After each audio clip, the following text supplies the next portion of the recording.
Baik, Assalamualaikum warahmatullahi wabarakatuh. Perkenalkan, nama saya Aksandra Maulana Rahnanto dengan NIM G0025066 dari SGD 2517 atau B7. Nah, pada kesempatan kali ini saya akan menjelaskan tentang laporan praktikum anatomi. Oke, lanjut aja kita ke anatomi vertebrae. Kita baca soalnya dulu. Seorang 65 tahun datang ke rumah sakit dengan dari punggung bawah satu minggu yang lalu, dokter mengatakan bahwa terdapat gangguan struktur pada tulang belakang otot dalam. Jelasan seluruh anatomi vertebrae meliputi osa, ligamenta, dan artikulasi. Oke, kita langsung saja lanjut ke kolumna vertebralis. Jadi kolumna vertebralis ini ada 33, di mana meliputi cervical, thoracic, lumbal, osakrum, dan oksikoksik. Dimana cervical ini terdapat 7, thoracic ini terdapat 12, lalu lumbal 5, dan osakrum dan coccyx. Totalnya ada 33. Ini sakrum ada 5, coccyx ada 33. Oke, lanjut kita langsung ke berikutnya. Ya, di sini ada tulang-tulang vertebra, di mana yang pertama ada atlas. Untuk atas ini adalah nantinya akan bersindi dengan aksis. Dia akan membolehkan kita untuk uh, menengok kanan, kiri, atas, dan bawah. Oke, ini bangunan-bangunan pentingnya untuk atlas.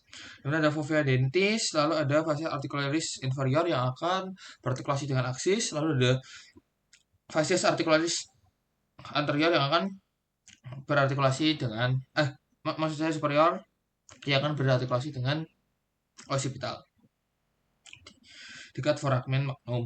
Lalu ada ini foramen vertebrae yang akan dilewati oleh medulla spinalis. Lalu next kita ke atas. Nah, ini atas ada bangunan spesialnya, ada apex dentis yang menonjol, lalu ada fascia articularis posterior. Lalu di sini ada processus articularis superior. Lalu ada processus spinosus. Lalu next kita ke cervical. Nah, yang identik tadi kan udah cervical 1 dan 2. Sekarang kita bahas tentang cervical 3 sampai 6 yang relatif identik, yang dimana bentuknya hampir-hampir sama, di mana yang bangunan pentingnya ada foramen transversarium dan foramen vertebrae. Vertebral yang seperti yang saya bilang tadi, foramen vertebral ini untuk dilewati medulla spinalis. Lalu lanjut kita ke cervical yang ketujuh, di mana kenapa kok ini spesial? Karena ada processus spinosus. Processus spinosus ini adalah proses spinosisnya dia itu spesial karena lebih panjang daripada cervical 3 sampai 6 karena jadi dia itu kalau kita raba ada penonjolan di bagian leher kita belakang, ini bagian dorsal ya, akan adanya penonjolan. Nah, itu adalah proses spinosusnya dari cervical ke-7. Oke, lanjut kita ke thoracic, tapi kita akan belajar dulu tentang bagian-bagian yang ada di vertebra. Yang pertama ini ada corpus, setelah itu ada foramen vertebrae, corpus badan, foramen vertebral, ada pedicle, ada processus transversus, lalu ada proses artikularis superior yang akan menjadi artikulasi facial atau facet ya. Lalu ada proses mamillaris, ada lamina, ada proses spinosus, ada proses accessorius. Satu ada anus fibrosus dan nucleus pulposus, di mana nucleus pulposus ini kalau terjadi hernia dia akan menjadi dari nucleus pulposus dan akhirnya akan menekan kan dia ada di sini nih. Nah, dia akan menekan medulla spinalis dan bisa terjadi kelumpuhan. Oke, ke toraksik kita bangunan pentingnya nih kurang lebih itu sama ya teman. Bangunan pentingnya dia ada ini fovea costalis superior yang akan nantinya bersendiri dengan costa dan akan membentuk articulatio capitis costae. Lalu ada fovea costalis processus transversi yang akan membentuk articulatio costo-transversalia. Lalu ada fovea costalis superior tadi yang saya bilang, dan juga costalis inferior juga yang saya bilang. Oke, next ini lumbal, vertebrae bagian lumbal. Lalu ya kita lanjut ke sakrum. Untuk sakrum ini dia itu aslinya dulu seperti vertebra-vertebra biasa, hanya saja dia kayak mengalami deformitas gitu karena kayak penumpukan kan dia berduduk ya. Oke. Lalu ada ini ada linea transversae, ada promontorium, ada foramina sacralia anteriora, lalu juga ada fascia auricularis, ada crista sacralis lateralis, crista sacralis intermedia, crista sacralis mediana, dan foramina sacralia posteriora. Oke, next ke koksik ada cornucoccygeum, vertebra coccygia 1, 2 dan 3 4. 3 sampai 5. Jalan cornu ini seperti biasa ya. Lalu articulatio di columna vertebralis yang pertama ada articulatio uncovertebralis dan articulatio zygapophysalis. Tadi zygapophysalis itu yang saya bilang fase tadi, di mana dia menghubungkan antara vertebra satu dan lainnya. Nih, di yang atas di inferior, yang bawah di superior. Oke, ini ada proses susu nih. Unguiatus seperti ini membentuk sendi uncovertebral. Oke, next kita lalu ada ini juga articulatio atlanto-occipitalis dan atlanto-axialis lateralis yang membuat pergerakan seperti ini, membolehkan kita seperti itu. Ada ligamen alaria, ligamen cruciform atlantis, transversum atlantis dan vascular longitudinalis. Oke, ligamen lagi ada intraspinosus ligamen, ada supraspinosus ligamen dan ligamen flavum, lalu ada ligamenta flava, ada posterior longitudinal ligamen dan juga anterior longitudinal ligamen. Lalu juga ada nih yang terkenal ligamentum nuchae yang menempel di protuberantia occipitalis externa. Lalu ada supraspinous ligamen. Next kita ke plexus brachialis. Yang kedua. Oke, seorang anak bernama Dudung 9 tahun, dia jatuh, akhirnya dia mengalami kelemahan gerak kiri dan akhirnya dokter itu mencurigai adanya cedera pada plexus brachialis kirinya. Yuk jelasin plexus brachialis. Oke, ini plexus brachialis nih. Dia itu berawal dari kayak kan ada namanya foramen transversum di bagian vertebra. Jadi ini tuh jangan salah lihat ya, kalau C8 kan cervical cuma 7. Jadi dia dihitungnya seperti itu. Oke, jadi dia mulai dari C5, C dan C6 akan membentuk bagian superior, lalu C7 akan membentuk medius, lalu C8 dan thoracic 1 dia akan membentuk inferior. Setelah itu inferior superior akan menjadi satu, sini akan bercabang dan medius menjadi posterior. Nah, yang superior berlanjut menjadi lateral dan yang inferior menjadi medial. Ini ada percabakannya dorsalis scapulae, subclavius. Kita mulai dari yang bagian 5 akar ya. Ada nervus dorsalis scapulae yang dari C5. Jadi bacanya gitu. Jadi misal nervus dorsalis scapulae dari C5. Jadi dia akarnya dari C5. Misal mohon maaf kita lanjut dulu langsung lompat di musculocutaneus yang nantinya akan uh, mempersarapi bicep brachii, coracobrachialis dan brachialis. Nah, dia ini musculocutaneus, dia itu berasal dari percabangan dari akarnya itu dari C5, C6 dan C7. Jadi gitu cara bacanya. Oke. Jadi ini ya regio-regionya terbagi beberapa regio, akar, 3 trunci, lalu ini bagian percabangannya tadi yang sudah saya jelaskan, lalu ada 3 korda dan juga tabang terminal. Nah, berikut kita akan membahas lebih lanjut ke cabang terminalnya karena kita akan membahas terutama di bagian lengan ya, ekstremitas atas. Jadi ada nervus musculocutaneus yang dimana nervus ini tuh sangat penting dan lumayan terkenal ya musculocutaneus ini karena dia itu mempersarafi dari coracobrachialis, bicep brachii dan brachialis.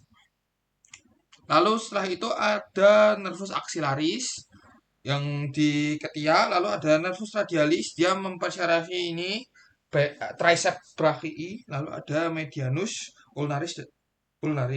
Nah, medianus ulnaris radialis ini nanti kan dia sampai sini nih.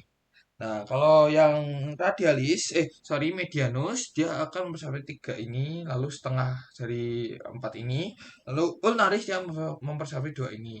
Kalau radialis, dia baliknya. Oke, kita lanjut ke yang berikutnya. Nah, ini guys, axillaris. Ya, axillaris ada di ketiak, musculocutaneus, lalu ada medianus, radialis, ulnaris. Oke, lanjut kita ke anatomi femur. Masih ekstremitas inferior. Oke, Minho 33 tahun yang dia antara cepat sprint suatu orang dia berarti minum mengeluh nyeri hebat di tungkai kanan atasnya. Berdasarkan kasus tersebut, jelaskan anatomi Regio femoralis meliputi osa, muskul, dan inervasi. Oke, kita ke osa dulu. Oke, kita bagi dulu ya biar enak, yaitu di epiphysis, lalu diaphysis, dan epifisis yang distalis, dia ini proximalis. Kita tentukan dulu, setelah itu dia mengetahui media, yang mana media, yang mana yang lateral. Ini yang medial, ini yang medial, ini lateral, ini lateral. Oke, mantap. Lanjut, kita langsung bahas. Yang pertama di sisi anterior ya, dia lebih mulus, ada caput femoris, ada femio capitis femoris yang akan dilekati oleh ligamen capitis femoris untuk memperkuat dengan membentuk artikulasi coxae. Setelah itu ada column femoris, ada fossa trochanterica, ada trochanter mayor dan trochanter minor. Kalau ini kan kalau di humerus kan tuberculum majus dan tuberculum minus, jadi jangan terbalik.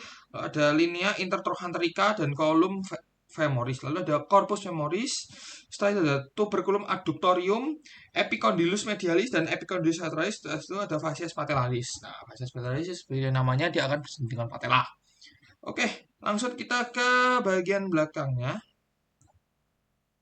Anterior lalu superior. Nah, ini yang berarti yang medial, ini lateral. Ada caput femoris, fovea capitis femoris, trochanter mayor dan trochanter minor. Lalu ada crista introchanterica.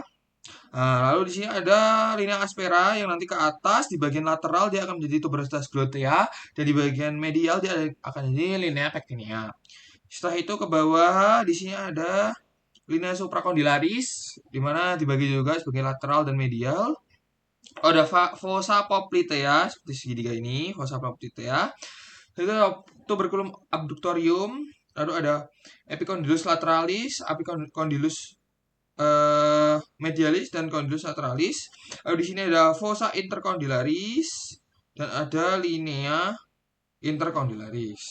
Jadi ya tulang-tulangnya. Kita ke otot-ototnya. Ada musculus iliacus dan psoas major, iliacus dan psoas major. Dia diinovasi nervus femoris dan flexus lumbalis, origo dan insersionya. Lalu kita ke musculus regio femoris anterior, di mana ada quadriceps femoris, ada musculus vastus lateralis, rectus femoris, vastus medialis dan vastus intermedius. Lalu ada sensor fasciolatae dan sartorius. Ini untuk origo dan insersionya dari otot-otot di atas. Nah, fun fact-nya sartorius ini adalah otot terpanjang ya, sartorius ini. Jadi dia adalah otot terpanjang yang di kita. Setelah itu ada musculus untuk di medial bagian untuk aduksi. Dia ada musculus pectineus, adductor brevis, gracilis, adductor longus dan adductor magnus. Adductor magnus ini artinya yang paling besar ya. Ini ada origo dan insersionya. Terus ada musculi erigo femoris posterior. Untuk posterior yang perlu kita tahu adalah ini adalah musculus bicep femoris di mana ada caput longus dan caput brevisnya. Ada semitendinosus dan semimembranosus. Lalu juga ada gracilis. Untuk gracilis ini mohon maaf masuknya di medial.